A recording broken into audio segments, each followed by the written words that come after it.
Assalamualaikum warahmatullahi wabarakatuh. Selamat siang, Bapak Ibu sekalian. Baik, untuk materi kita hari ini adalah tentang solusi persamaan nonlinier.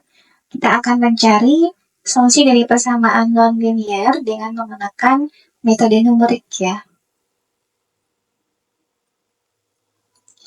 Oke, dalam aljabar ada satu persamaan, ada multi persamaan ya, di mana masing-masing itu terdiri dari persamaan linier dan non-linier ya. Nah, kemudian untuk persamaan non-linier itu terbagi menjadi persamaan transidental dan persamaan polinomial. Persamaan transidental itu adalah persamaan yang mengandung fungsi sinus ya, kosinus, tangen, kemudian eksponensial, dan juga logaritma. Kemudian untuk polinomial itu adalah fungsi yang berbentuk seperti ini ya, A0 plus A1X plus A2X kuadrat sampai dengan N X pangkat N sampai ordernya adalah N, seperti itu ya Bapak Ibu. Kemudian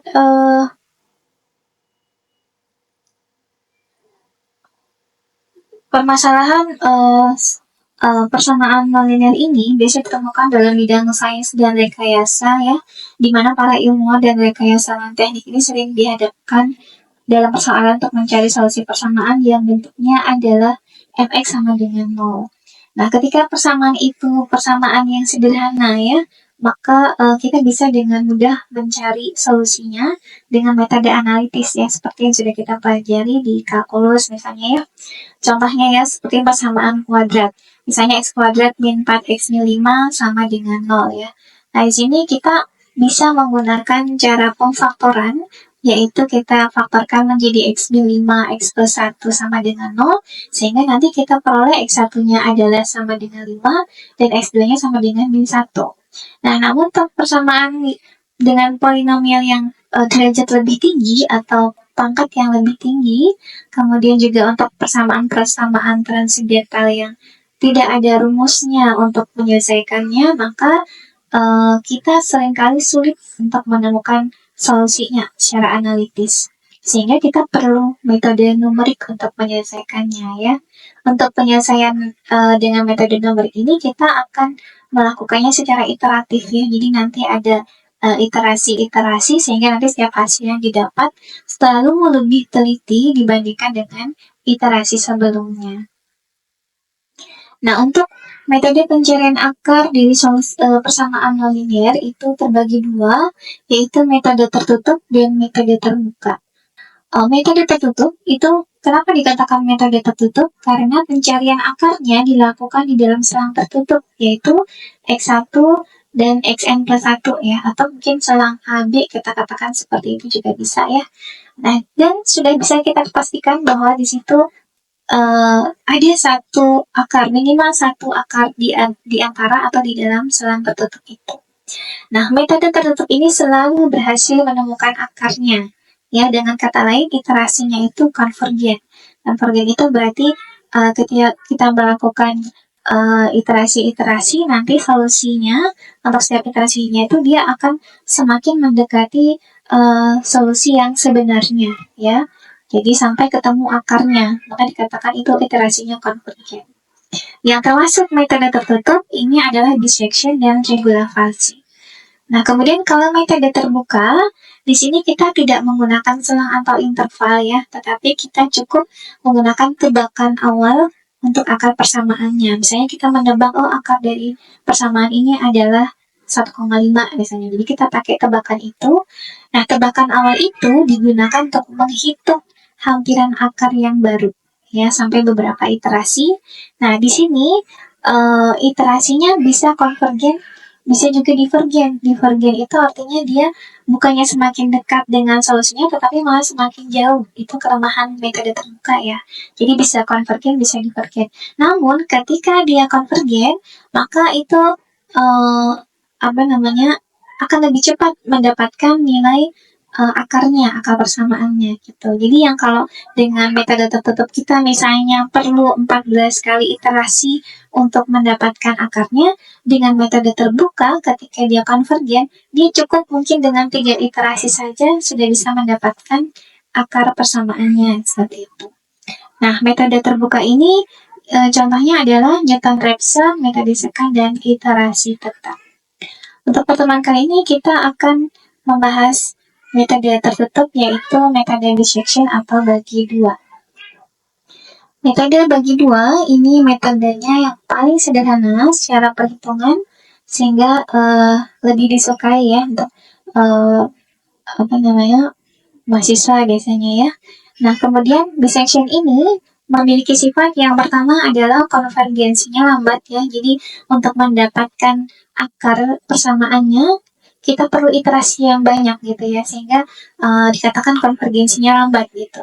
Kemudian meskipun begitu ya, tetapi perhitungannya relatif mudah ya, seperti itu. Nah, di sini tidak dapat digunakan untuk mencari akar imajiner dan hanya dapat mencari satu akar dalam satu siklus. Jadi kalau satu siklus sudah selesai, kan kalau misalnya persamaannya pangkat 3 ya, tentu di situ akarnya kan bisa jadi ada 3 ya, paling tidak ya. Nah, maka di situ kita perlu 3 siklus berarti ya gitu untuk mendapatkan ketiga akar itu, seperti itu. Nah, boleh diilustrasikan dalam satu gambar grafik fungsi ya.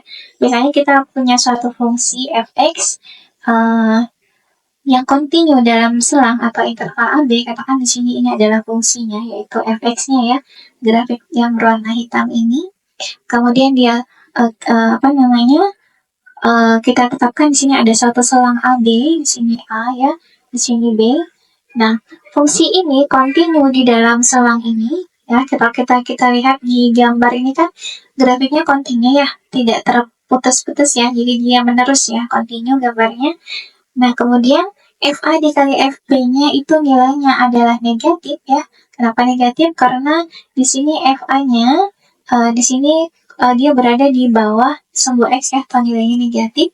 Kemudian FB-nya dia di atas sumbu X sehingga nilainya positif, sehingga kalau dikalikan hasilnya negatif ya. Dalam kondisi ini maka paling tidak fx ini punya satu akar di dalam selang AB tersebut ya, di dalam selang tertutup AB tersebut. Akarnya adalah dengan metode dissection, dari nilai awal tadi nanti kita cari nilai tengahnya, akan ketemu nilai akar yang diprediksi atau ditebak, yaitu C, misalnya A plus B per 2 ya, katakan ini. Kemudian ini akan menjadi selang baru lagi di sini ya, untuk iterasi berikutnya. Lalu kita cari lagi tebakan akarnya, yaitu di sini misalnya ketemu. Begitu seterusnya ya, nanti akan kita peroleh selang atau interval yang semakin kecil, yang semakin dekat dengan akar yang mau kita cari ya, sehingga nanti akan diperoleh akar sesungguhnya yang akan dicari, yaitu A-nya ini. Seperti itu. Nah, akarnya ini kalau digambar grafik fungsinya adalah perpotongan grafik fungsi dengan sumbu X-nya. Kalau di sini berarti yang ini, A-nya ini adalah akarnya. Nah, kalau kita nyatakan dalam suatu flowchart, digambarkan yang flowchart, Bapak Ibu, teman-teman bisa melihat langkah-langkahnya seperti ini ya. Jadi kita tentukan dulu tebakan awal, yaitu selang tertutup AB-nya, lalu hitung FA dan FB-nya, lalu kita cek apakah FA dikali FB kurang dari 0 atau tidak ya. Kemudian kita jika iya maka kita tentukan kalau iya maaf ya, ini hasilnya dilanjutkan saja. Ini kita hitung nilai C-nya sama kalau dia iya maka kita hitung nilai C-nya, yaitu A plus B per 2. Jika tidak, ini jika tidak ya. Jika FA FB-nya tidak kurang dari 0 atau lebih besar dari 0, maka kita cari selang yang baru ya, sehingga nanti FA FB-nya kurang dari 0. Oke, jika sudah, kita hitung nilai tengah atau C-nya, yaitu A plus B per 2. Kemudian hitung FC-nya, yaitu kita masukkan nilai-nilai C tadi ke dalam fungsinya, ketemulah nanti FC. Lalu kita lakukan perkalian FA dengan FC, kita cek apakah nilainya negatif atau positif.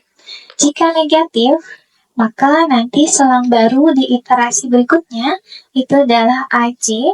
Dan jika positif, maka selang baru di iterasi berikutnya adalah CB. Oke ya. Nah, setelah itu kita cek apakah nilai mutlak dari FC itu kurang dari epsilon atau tidak. Epsilon ini adalah error atau galat yang kita tentukan ya.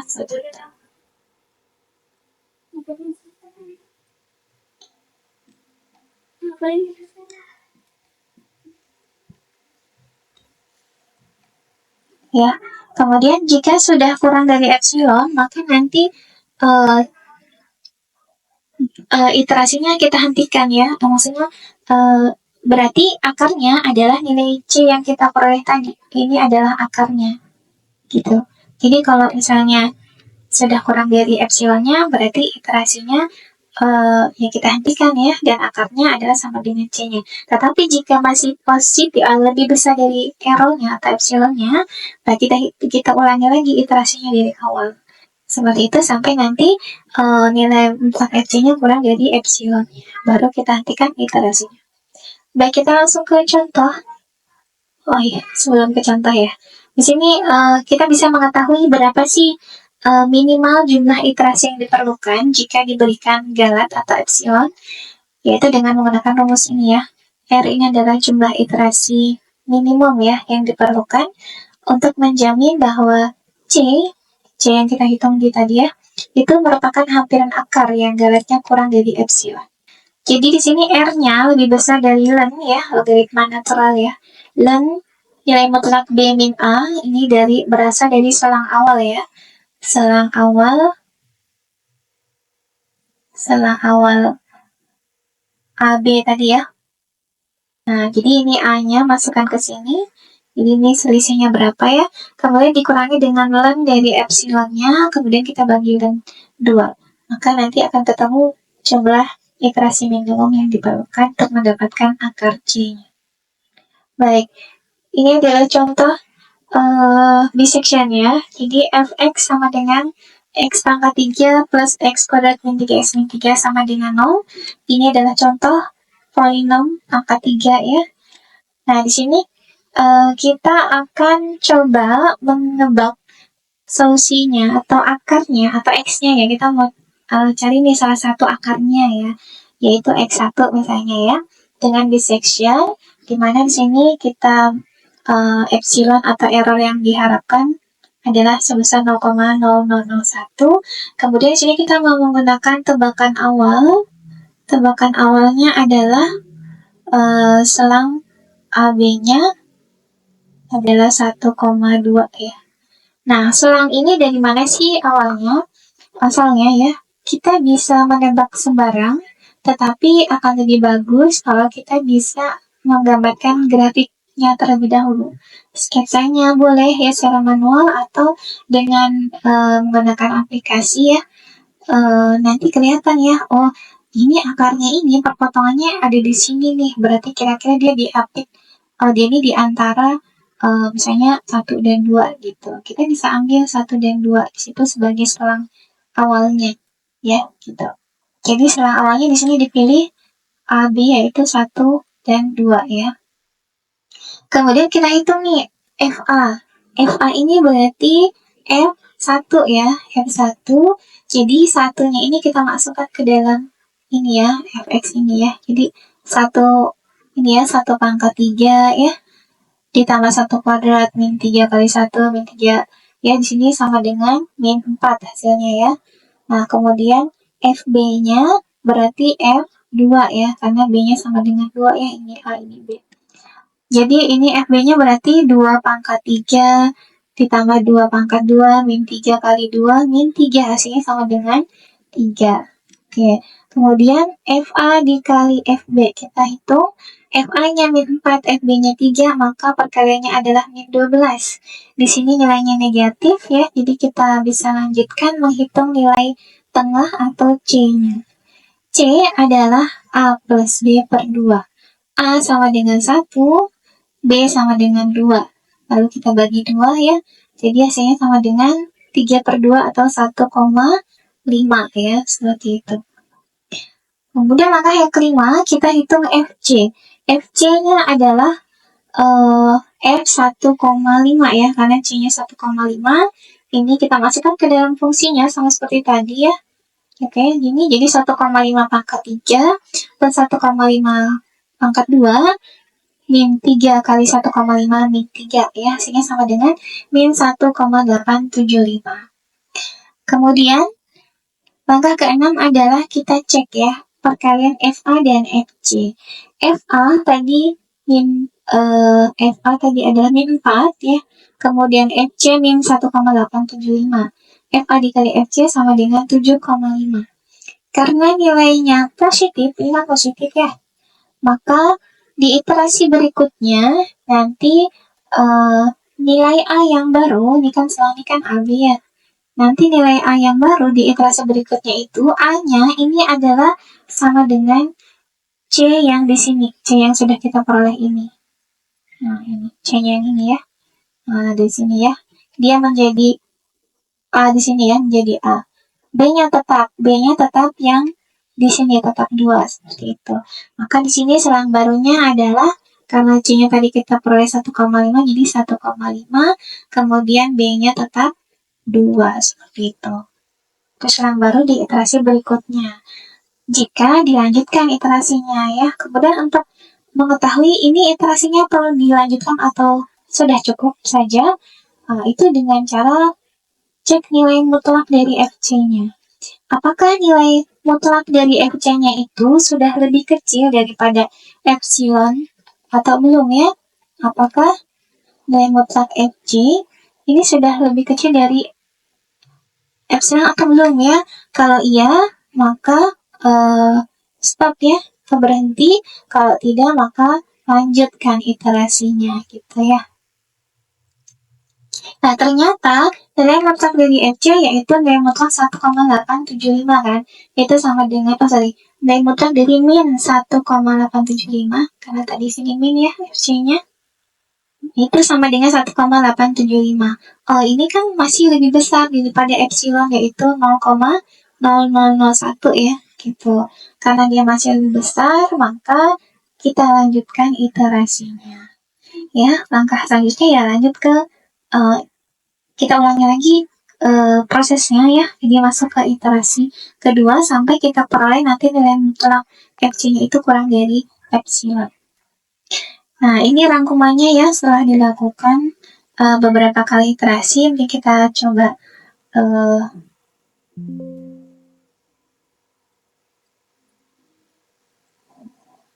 coba ini ya.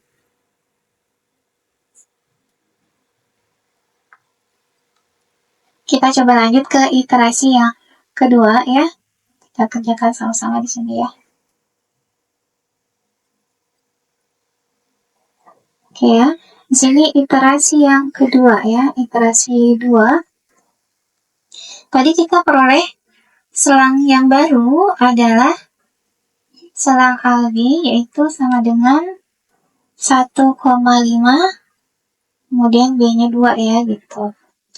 Nah, angka berikutnya kita hitunglah FA. FA berarti F1,5 ya.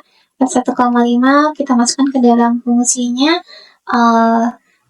Tadi kan fungsinya adalah fx sama dengan x pangkat 3 plus x kuadrat min 3x min 3 ya.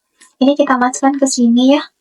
Nah, tapi sebenarnya ini sudah ada juga sih nilainya di perhitungan iterasi 1.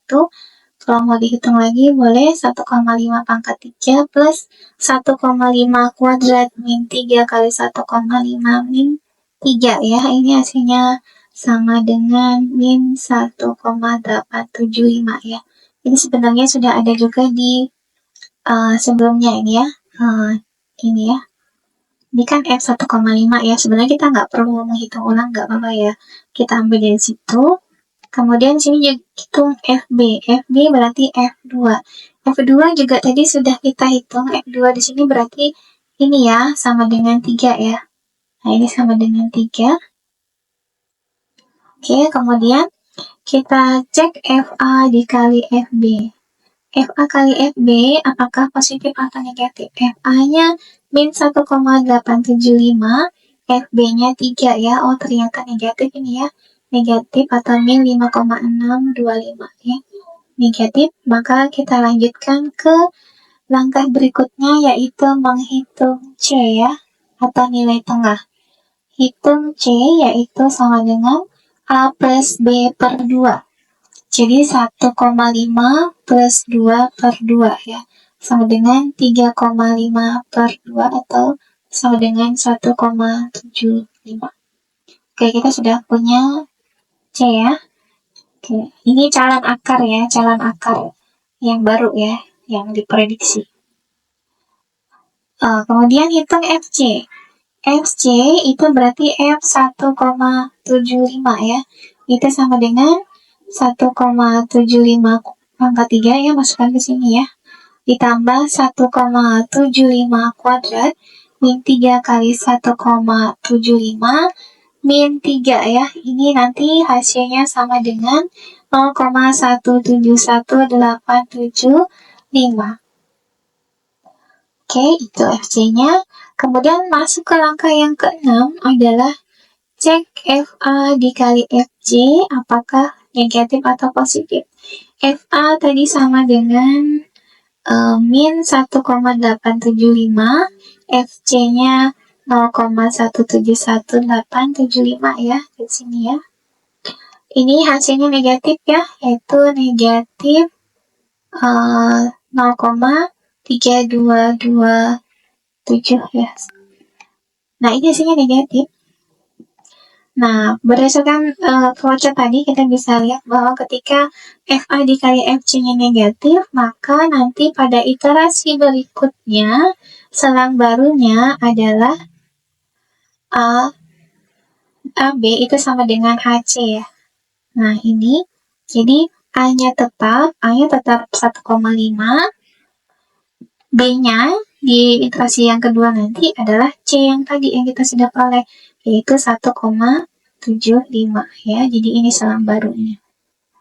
Nah, kemudian kita cek nih, iterasi ini dilanjutkan atau enggak ya, gitu ya. Kita cek nilai mutlak FC. Nilai mutlak FC, FC-nya tadi adalah plus ya, 0,171875, maka nilai mutlaknya juga plus 0,171875. Ya, ini positif ya. Positif, dan ini maksudnya lebih besar daripada epsilonnya, yaitu 0,0001 ya. Oh, ternyata nilai mutlak FC-nya ini masih lebih besar daripada errornya atau epsilonnya tadi, yaitu 0,001. Berarti kita perlu lanjutkan iterasinya. Kesimpulannya, iterasi dilanjutkan. Iterasi lanjut ya. Nanti masuk iterasi 3 dan seterusnya.